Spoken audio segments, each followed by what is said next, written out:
All right, guys, what's up? Calvin-YGO here.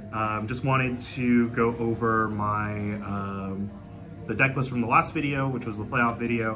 Thank you guys so much for watching it. I think it got over like 2K views. We also just recently hit over 300 subscribers. Let's go. So thank you guys. Love it to hit 420 subscribers. And it's 420 tomorrow, so if we can make that happen in overnight, that would be sick. But a lot of people were kind of asking about it, and I got second with it, so I just wanted to kind of go over it. So we're going to do a little bit of a profile. So first thing we got is our homies. Shout out the Thunder Dragons. So I wanted to play Chaos Turbo just because I'm so practiced with it. But these were honestly MVPs, kind of, especially because of some stuff that's coming up later. But I absolutely needed any discard fodder that I could get my hands on. So we've got that. And then obviously Chaos Turbo, we got to play the two sorts, the one PLS. These guys went kind of crazy as well. And then we're also playing the double Night Assailant. Like I said, I needed as much discard fodder as I possibly could. And the reason why I needed the discard fodder was because I was playing against a lot of rogue. And I made a lot of decisions in this deck, specifically to kind of beat unknown matchups. Because we have, at our locals, a bunch of just random rogue players. They love that shit. So then for the flips, pretty standard flips. We've got the 3 Spy, we've got the 2 Moth, and then the 2 Dequaichi. Just really standard Chaos Turbo ratios and numbers. So Dequaichi pretty much came out every single game too, just to make room for some side cards. And then we have our power 1-ups. So Sook, Tribe, Serpent, Sangan, and Breaker. Sangan's purpose was literally just to find the Serpent as quickly as possible, and then Breaker's broken, Tribe is broken, Sook is insane. Sook went a little bit hard for me as well during the playoffs, so shout out to Tsukiyomi. And then it wouldn't be me in playoffs without something a little spicy. So I wanted to go with the Giant Orc. Orc is a dark, which did come up a couple times, but I wanted something that I wanted something that could potentially make people misplay. So when you slam the Orc down and you just swing with it, sometimes people will overextend, and sometimes overextending is just killing this thing. So then you can drop the BLS, you can drop the Sea Sword, you can drop whatever to just try and punish them for them, quote unquote, punishing you. So, the 22 is also a huge thing as well. So I wanted to keep a little bit of aggression in there, just because that's how I like to play. Trinity, shout out Calvin-YGO. He's the man behind the camera right now. So shout out Calvin-YGO. We gotta play Trinity. Trinity's crazy. We've got the double upstart. To draw, because I need to be able to find my back row hate. So I needed this, also just value. Knock is very standard as well. We gotta play it. There was some Chaos mirrors and stuff that was happening at the playoffs, as you guys saw with the Chaos Control matchup. And it just a good card. MST, Heavy, and Snatch. I don't need to say too much about these. These were very important for me as well. This, I was shotgunning pretty much as soon as I set it, or as soon as my opponent set a card, because I just did not want to deal with any back row. That was just not something I wanted to deal with. Heavy, of course, just wipes the back row as well, and then Snatch their power monsters. Snatch was kind of crazy round 4 because I just held on to a Gigantes as long as possible, and that basically won me the game. So in the main deck, out of the Trap Trinity, as I like to call it, I'm only running Ring and Mirror. I had no room for Torrent in this list, and looking at my matchups, the Torrent was absolutely the one to cut. Ring is the most broken thing in GOAT format outside of like turn 1 duo. The Mirror Force is just, you know, like just generally good. And then in the main, I was running 2 Dust Tornado. And the whole theme of the deck essentially is we don't want to deal with their bullshit.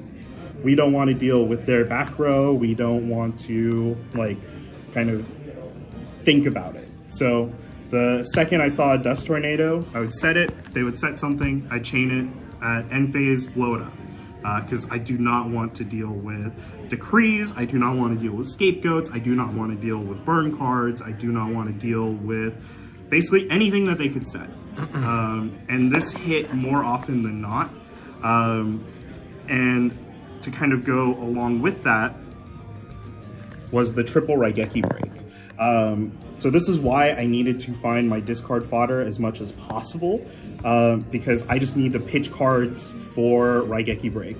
And this is basically Dust Tornadoes 3, 4, and 5. I would use it for monsters, but generally I was just trying to like snipe back row if I didn't have Dust Tornado or MST available.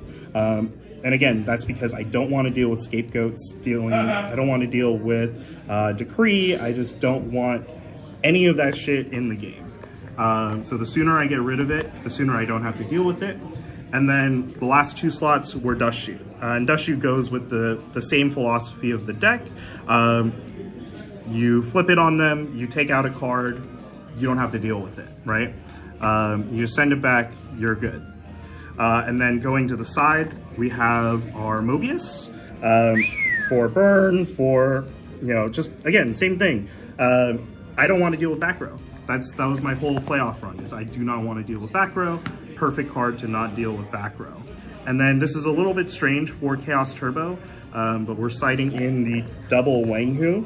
The double Wang-Hu was specifically for my round 1 matchup, which I knew was going to be some sort of control deck with Scapegoat and Metamorph in it. So I just wanted this to just not to win the matchup even harder, and again, just not deal with that kind of stuff. So we got 1 Kaiku for the Chaos matchup. It's also really good for Earth aggro as well. Being able to turn off the Gigantes summon is huge, especially because Gigantes and Assailant are like basically they're like boss monsters. So being able to turn off 1 is actually pretty big, especially because they're running less Assailants, they're running more Gigantes. 1 Zambira for Warrior. This deck list, the main deck, is actually very solid against Warrior. And that's a little weird to say, but because you're running so much back row hate, because you're not running any Solemns, you know, they have to work a little bit harder to kill you, and you can feel a little bit more free to swing at them because of the fact that you can just blow up their back row. The 1 book for control, you know, book is book.